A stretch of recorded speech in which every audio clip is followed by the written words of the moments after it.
The Magic Shop by H.G. Wells. I'd seen the magic shop from afar several times. I'd passed it once or twice. A shop window of alluring little objects, magic balls, magic hens, wonderful cones, ventriloquist dolls, the material of the basket trick, packs of cards that looked all right, and all that sort of thing.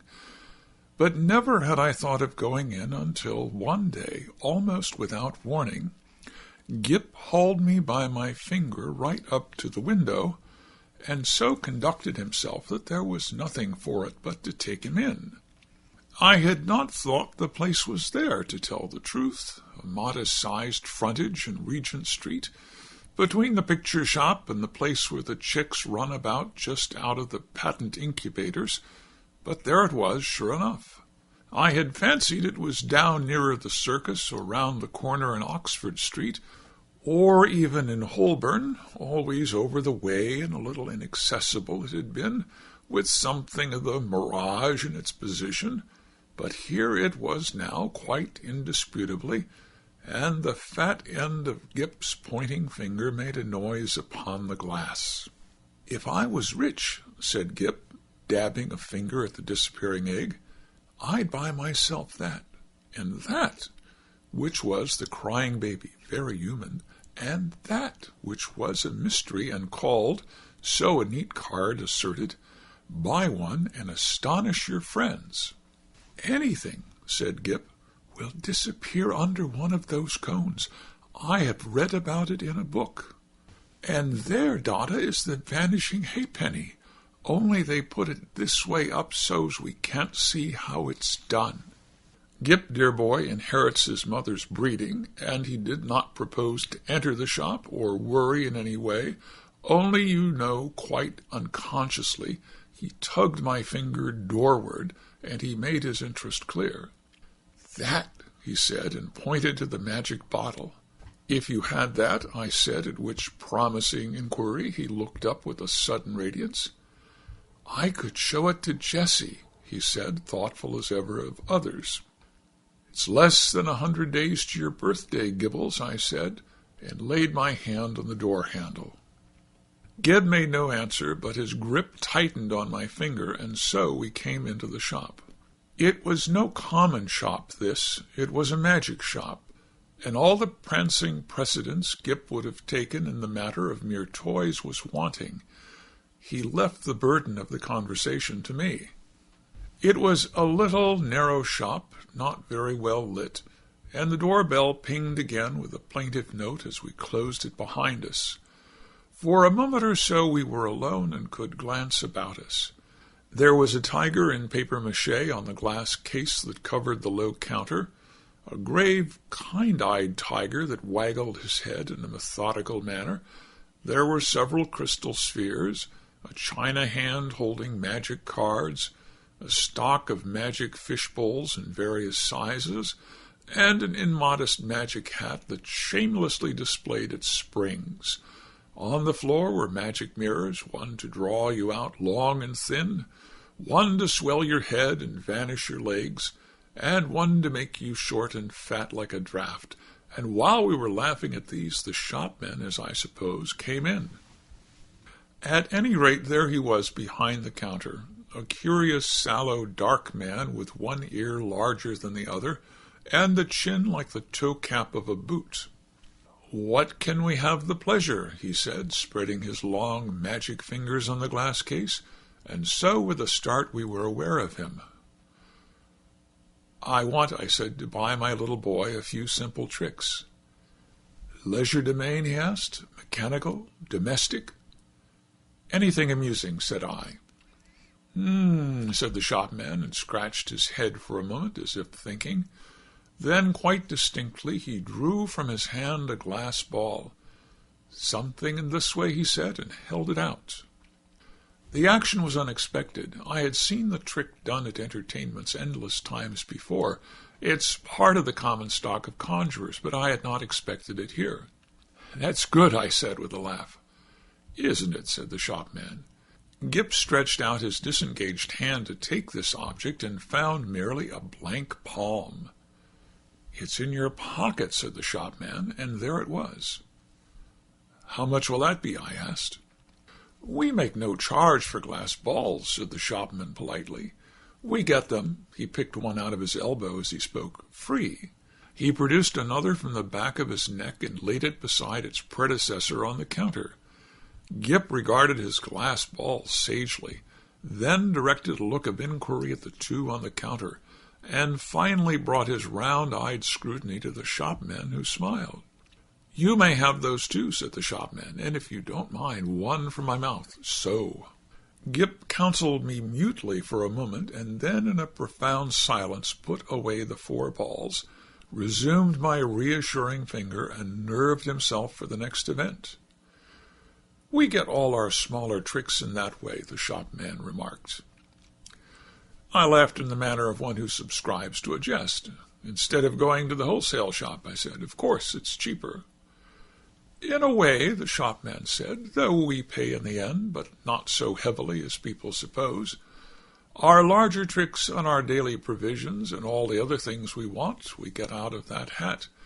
And you know, sir, if you'll excuse my saying it, there isn't a wholesale shop. Not for genuine magic goods, sir. I don't know if you noticed our inscription, the Genuine Magic Shop." He drew a business card from his cheek and handed it to me.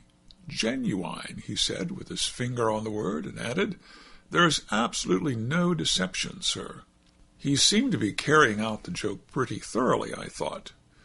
He turned to Gip with a smile of remarkable affability. You know, are the right sort of boy." I was surprised at his knowing that, because, in the interest of discipline, we keep it rather a secret even at home, but Gip received it in unflinching silence, keeping a steadfast eye on him. It's only the right sort of boy gets through that doorway. And as if by way of illustration, there came a rattling at the door, and a squeaking little voice could be faintly heard. "Yeah, I want to go in there, Dada. I want to go in there, yeah." And then the accents of a downtrodden parent urging consolations and propitiations. "It's locked, Edward," he said. "But it isn't," said I. "It is, sir," said the shopman, "always for that sort of child." And as he spoke, we had a glimpse of the other youngster, a little light face, pallid from sweet-eating and over-sapid food, and distorted by evil passions, a ruthless little egotist pawing at the enchanted pane. "It's no good, sir," said the shopman, as I moved with my natural helpfulness doorward, and presently the spoilt child was carried off howling. "How do you manage that?" I said, breathing a little more freely. "Magic," said the shopman, with a careless wave of the hand, and behold, sparks of colored fire flew out of his fingers and vanished into the shadows of the shop. "You were saying," he said, addressing himself to Gip, "before you came in, that you would like one of our Buy One and Astonish Your Friends boxes." Gip, after a gallant effort, said, "Yes, it's in your pocket." And leaning over the counter, he really had an extraordinarily long body, this amazing person produced the article in the customary conjurer's manner. "Paper," he said, and took a sheet out of the empty hat with the springs. "String," and behold, his mouth was a string box, from which he drew an unending thread, which, when he had tied his parcel, he bit off, and it seemed to me swallowed the ball of string, and then lit a candle at the nose of one of the ventriloquist dummies, stuck one of his fingers, which had become sealing-wax red, into the flame, and so sealed the parcel. "Then there was the disappearing egg," he remarked, and produced one from within my coat-breast and packed it, and also the crying baby, very human. I handed each parcel to Gip as it was ready, and he clasped them to his chest. He said very little, but his eyes were eloquent. The clutch of his arms was eloquent. He was the playground of unspeakable emotions. These, you know, were real magics. Then with a start I discovered something moving about in my hat, something soft and jumpy. I whipped it off, and a ruffled pigeon, no doubt a Confederate, dropped out and ran on the counter and went, I fancied, into a cardboard box behind the papier-mâché tiger. "Tut, tut," said the shopman, dexterously relieving me of my headdress. "Careless bird, and, as I live, nesting." He shook my hat and shook out into his extended hand 2 or 3 eggs, a large marble, a watch, about half a dozen of the inevitable glass balls, and then crumpled, crinkled paper, more and more and more, talking all the time of the way in which people neglect to brush their hats inside as well as out, politely, of course, but with a certain personal application. "All sorts of things accumulate, sir. Not you, of course, in particular, nearly every customer. Astonishing what they carry about with them." The crumpled paper rose and billowed on the counter more and more and more, until he was nearly hidden from us, until he was altogether hidden, and still his voice went on and on. "We none of us know what the fair semblance of a human being may conceal, sir. Are we all then no better than brushed exteriors, whited sepulchres?" His voice stopped like when you hit a neighbor's gramophone with a well-aimed brick, the same instant silence, and the rustle of the paper stopped and everything was still. "What have you done with my hat?" I said after an interval. There was no answer. I stared at Gip, and Gip stared at me. And there were our distortions and the magic mirrors, looking very rum and grave and quiet. "I think we'll go now," I said. "Will you tell me how much all this comes to?" "I say," I said on a rather louder note, "I want the bill and my hat, please." It might have been a sniff from behind the paper pile. "Let's look behind the counter, Gip," I said. "He's making fun of us." I led Gip round the head-wagging tiger, and what do you think there was behind the counter? No one at all. Only my hat on the floor, and a common conjurer's lop-eared white rabbit lost in meditation, and looking as stupid and crumpled as only a conjurer's rabbit can do. I resumed my hat, and the rabbit lolloped a lollop or so out of my way.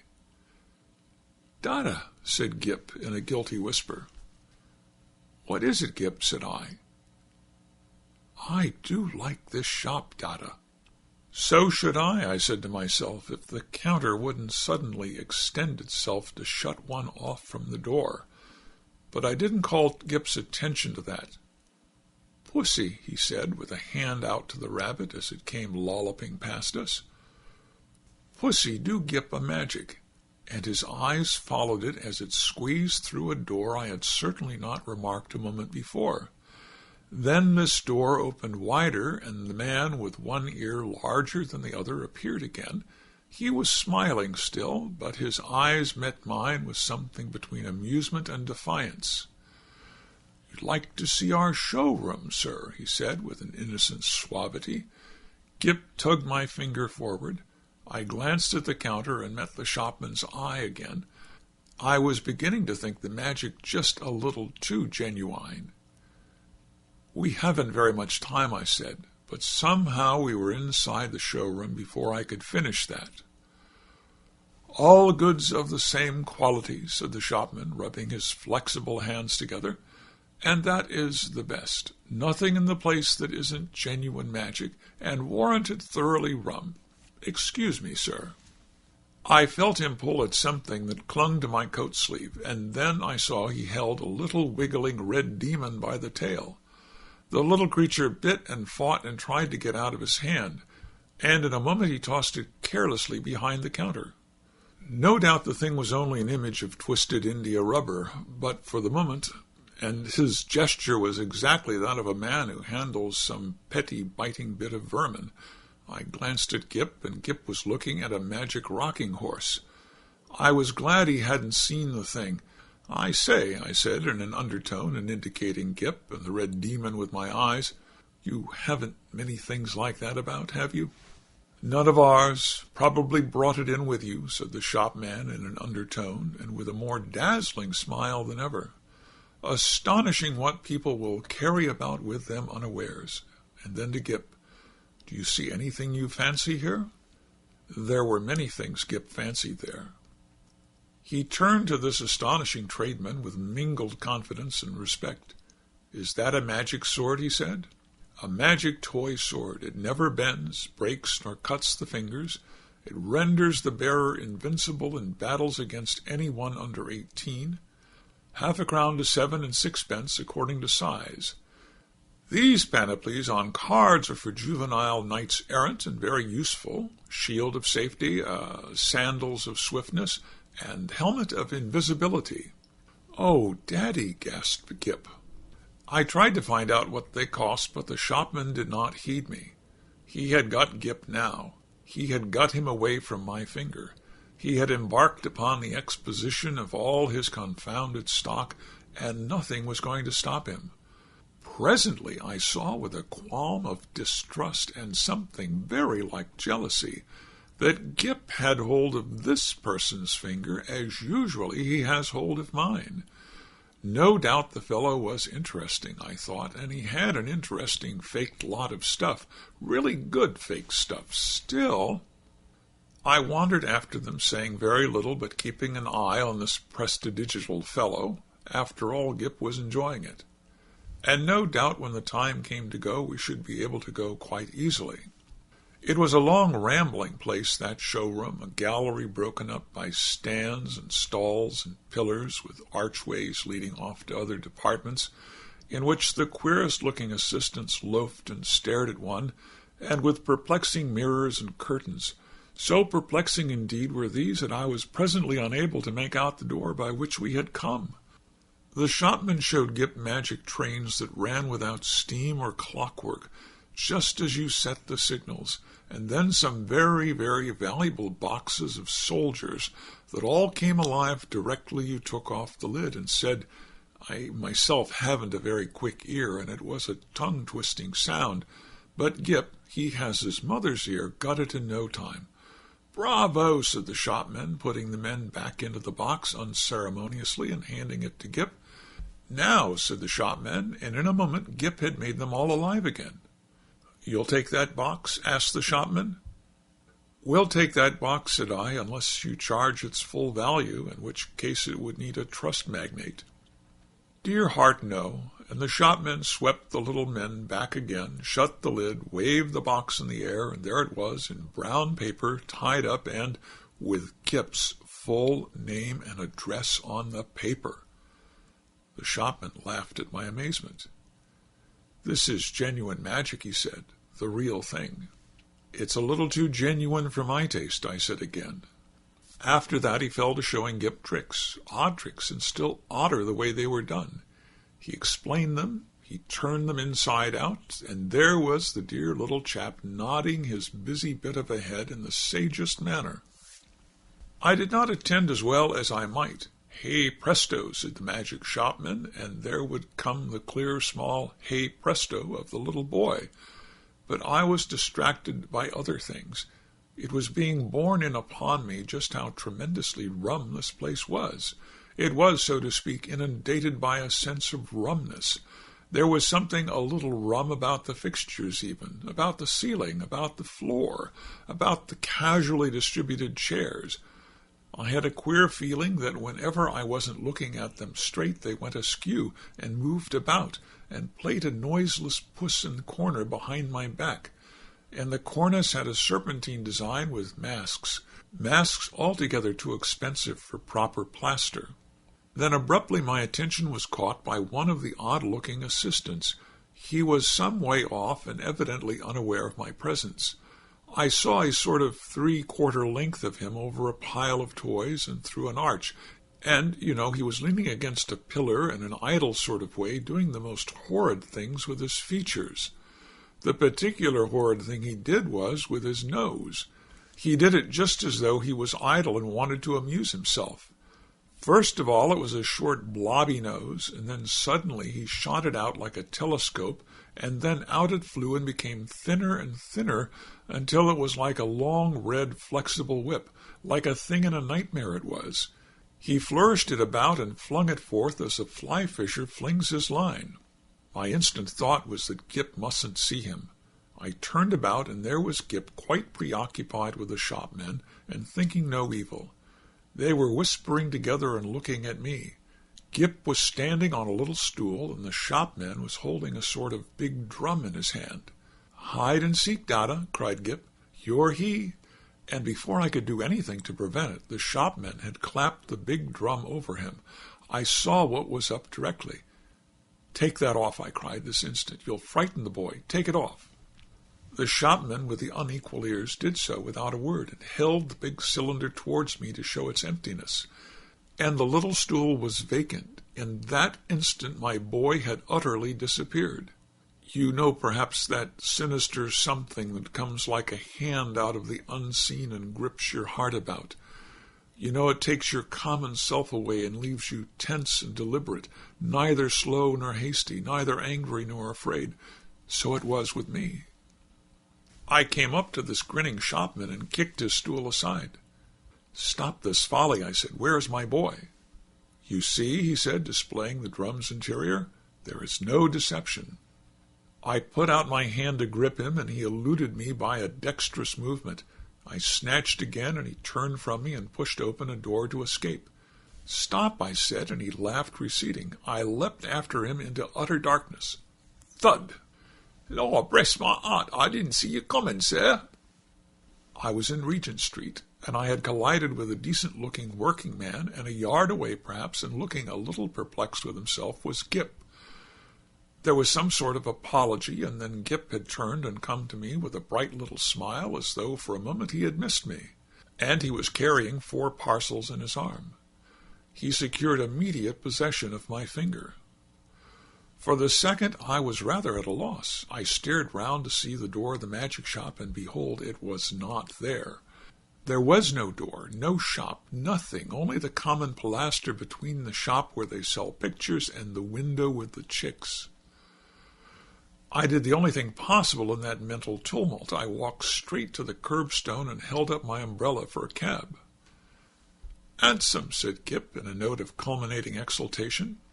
I helped him in, recalled my address with an effort, and got in also.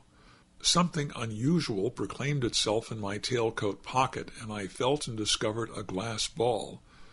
With a petulant expression I flung it into the street. Gip said nothing. For a space neither of us spoke. "Dada," said Gip at last, "that was a proper shop." I came round with that to the problem of just how the whole thing had seemed to him. He looked completely undamaged so far. Good. He was neither scared nor unhinged.